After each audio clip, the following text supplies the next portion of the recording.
Good day!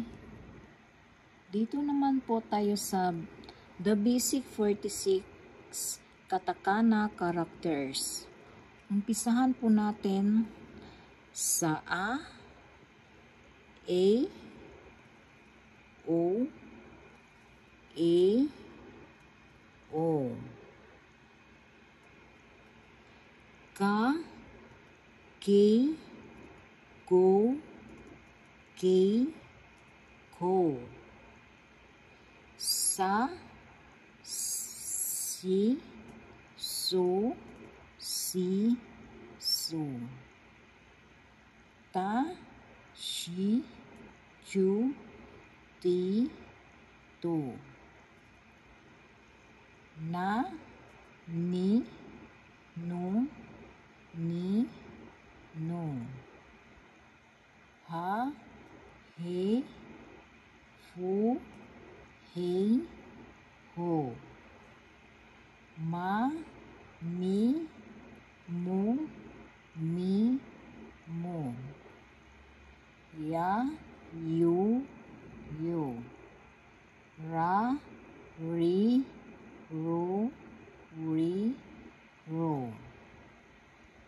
Wa, O, N. Ito po yung katakana characters in Japanese alphabet. And dito na naman po tayo sa The Basic 46 Hiragana characters. Mag-umpisa po tayo sa A, O, O. Ka, Ki, Ku, Ki, Ko. Sa, Si, So, Si, So.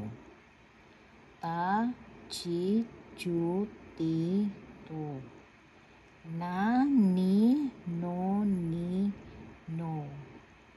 Ha, Hi, Fo, Hi, Ho. Ma, Mi, Mo, Mi, Mo. Ya, Yu, Yo. Ra, Ri, Ro, Ri, Ro.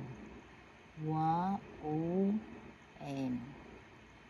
Ang pagkakaiba ng hiragana characters is ito po yung mga A, O. Iba po yung pagkasulat sa hiragana characters at iba din dito sa katakana characters. Mas madali lang itong sulatin ang katakana kaysa hiragana. Kaya, kailangan nating matutong magsulat sa hiragana at katakana characters kung pupunta kayo ng Japan.